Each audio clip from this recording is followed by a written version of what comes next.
اچھا، قرآن کو سمجھنے کے لیے حدیث کی ضرورت پڑتی ہے. قرآن تو ہے ہی ویسے، لیکن قرآن کے ساتھ ساتھ اللہ تبارک و تعالیٰ نے حدیث کی بھی حفاظت کی ہے. قرآن کے ساتھ ساتھ حدیث بھی محفوظ ہے. کیسے؟ حدیث کی بڑی کتاب 6 مانی جاتی ہے. صحاح ستہ، بخاری ہے، مسلم ہے، ابو داؤد ہے، ترمذی ہے، ابن ماجہ ہے، نسائی ہے. یہ کتابیں 6 کتابیں حدیث کی بڑی کتابیں. ان میں سب سے معتبر اور مستند اور اوتھینٹک حدیث کی کتاب بخاری ہے. آپ کہیں گے کہ حدیث کی حفاظت اللہ کیسے کرتا ہے؟ ادھارن مثال کے طور پر آپ کو میں پیش کرتا ہوں، بتاتا ہوں.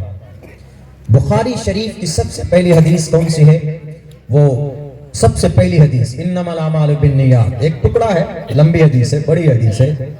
ایک ٹکڑا ہے چھوٹا سا، انما الاعمال بالنیات. بہت پڑھتے ہیں ہم لوگ تقریروں میں، امام صاحب مسجدوں میں بولتے ہیں انما الاعمال بالنیات.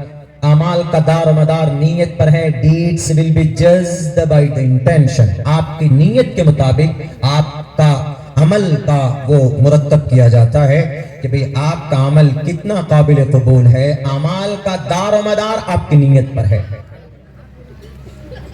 deeds will be judged by the intention. حدیث ہے، لیکن اللہ نے ان کی بھی حفاظت کی. کیسے حفاظت کی ہے؟ میں نے یہ حدیث شریف میں نے 31 سند کے ساتھ میں نے ناچیز عبداللہ سالم نے محمد رسول اللہ سے پڑھی ہے. یہ حدیث 31 واسطوں سے 31 سند کے ساتھ میں نے یہ حدیث شریف ہمارے شیخ محترم رحمت اللہ علیہ مفتی سعید احمد صاحب پالنپوری سے میں نے دارالعلوم دیوبند کے اندر یہ حدیث پڑھی سن 2011 کے اندر. مفتی سعید احمد صاحب پالنپوری میرے شیخ، انہوں نے یہ حدیث شریف مولانا فخر الدین علامہ ابراہیم بلیاوی سے پڑھی. انہوں نے یہ حدیث شریف علامہ شیخ الاسلام حسین احمد مدنی سے پڑھی. انہوں نے یہ حدیث شریف علامہ انور شاہ کشمیری سے پڑھی. انہوں نے یہ حدیث شریف شیخ الہند مفتی محمود حسن دیوبندی رحمت اللہ علیہ سے پڑھی. انہوں نے یہ حدیث شریف مولانا قاسم نانوتوی سے پڑھی. انہوں نے یہ حدیث شریف شاہ عبد الغنی مجددی سے پڑھی. انہوں نے شاہ محمد اسحاق دہلوی سے پڑھی. انہوں نے سراج الہند شاہ عبدالعزیز محدث دہلوی سے پڑھی. اور انہوں نے یہ حدیث شریف مسند الہند شاہ ولی اللہ محدث دہلوی سے پڑھی. انہوں نے شیخ ابو طاہر کردی قرآنی سے پڑھی. انہوں نے ابراہیم قرآنی کردی سے پڑھی. انہوں نے قشاسی سے پڑھی. انہوں نے شناوی سے پڑھی ہے. انہوں نے علامہ رملی سے پڑھی. انہوں نے زکریا انصاری سے پڑھی. انہوں نے حافظ ابن حجر اسقلانی سے پڑھی. انہوں نے تنوخی سے پڑھی. انہوں نے حجار ابن سہنا سے پڑھی. اور انہوں نے یہ حدیث شریف زبیدی سے پڑھی. انہوں نے ابو الوقت سے پڑھی. انہوں نے داودی سے پڑھی. انہوں نے ابن حمویہ سے پڑھی.